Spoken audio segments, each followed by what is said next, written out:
Hello and welcome to the International Daily Roundup by People's Dispatch, where we bring you some of the major news developments from across the world.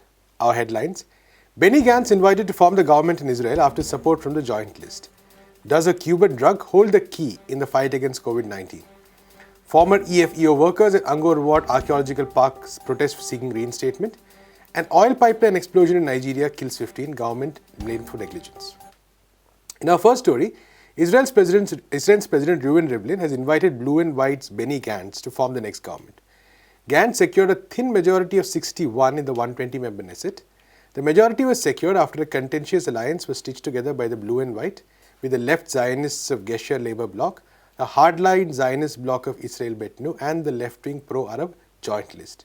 To talk more about the implications of such an alliance and what shape a future government will take, we have with us Abdul. Abdul, thank you for joining us. So this is a very unprecedented, development, so to speak, because on the one hand you have Israel Betnu, Lieberman's party, and Lieberman is as hard right as it goes, and on the other hand you have the Arab list, which as the name suggests, represents the Arab population in Israel. So how did this alliance come about? I think the only reason for this alliance is no one wants Netanyahu to continue as prime minister, and we knew that Lieberman will not support Netanyahu at any cost because of the presence of his stated opinion that all the religious right-wing parties should not be in the government. That is one thing he has a clear stand on. So of course there was no point him supporting an alliance which is basically dominated by the religious Orthodox parties. So Lieberman was there. The only thing which is really surprising is the presence. He agreed to the support of a government in which the Arab parties will be there. Whether they will be part of the government or not, that we do not know. I think the main reason behind all this thing is everyone's reluctance to see Benjamin Netanyahu as prime minister. Yeah, and this marks a key turning point because there have been 3 rounds of elections, and each time, including this time, there was no real winner. And Netanyahu was able to continue for a substantial amount of period as caretaker prime minister with the same policies. So, assuming that, of course, this alliance lasts even for a short while, do you see any major changes likely in the way Gantz might run his government? The only thing which will make a difference, I think, this is assumption, is the support which is necessary for survival of any government if it is led by Gantz. That is the support of the Arab list.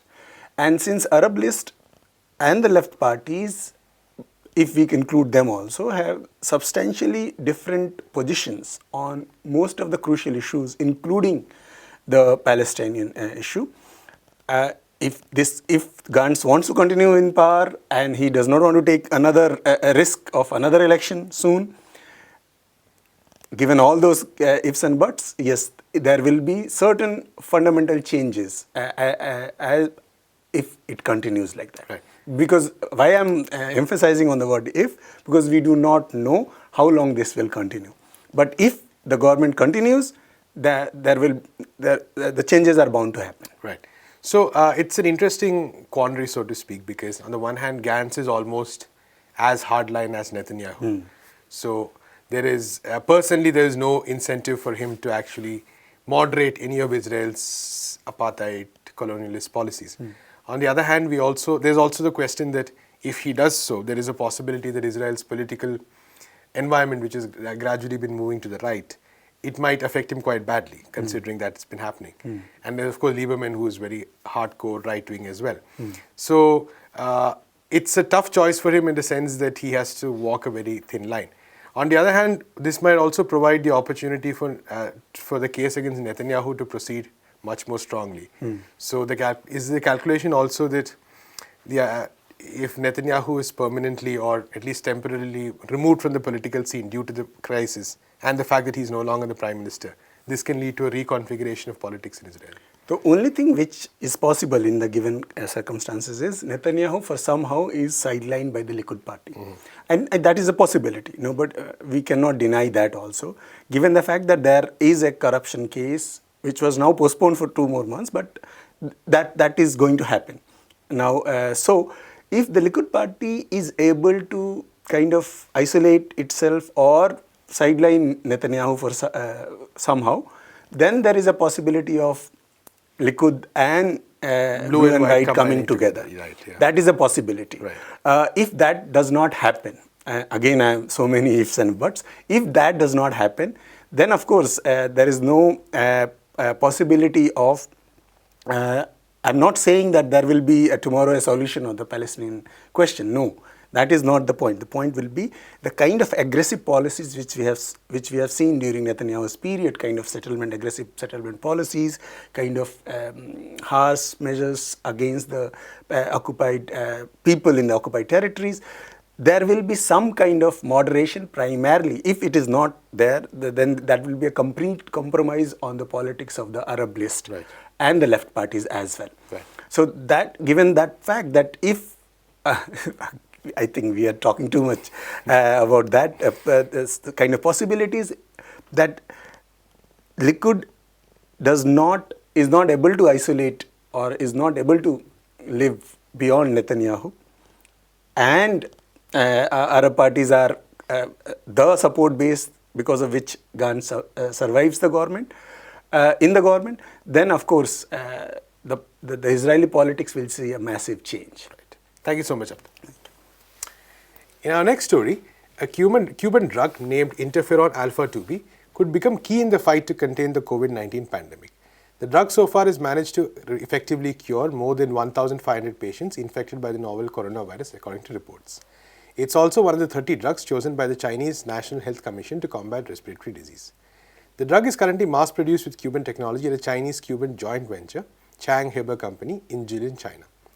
The drug has been crucial in bringing down fatality rates to less than 1% in Germany and South Korea that have reported thousands of infections so far, according to reports.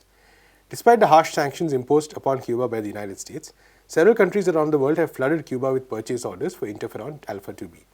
Eduardo Martinez, the president of BioCuba Pharma, which is behind the discovery of the drug, stated that the production is set to increase significantly.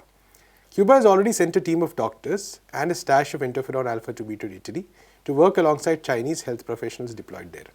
Italy is currently the most affected country in the world with almost twice as many active cases as China. Archaeological restoration workers of one of the temples in the Angkor Wat in Cambodia were out protesting at Siam Reap. The protests took place despite an ongoing pandemic of the novel coronavirus, which has infected 12 people so far in Cambodia.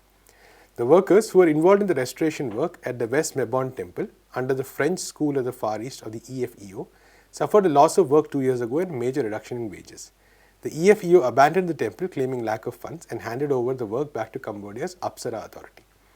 In September 2018, the union, representing over 120 workers in the project, rejected the wage and remuneration offer that the Apsara Authority had offered.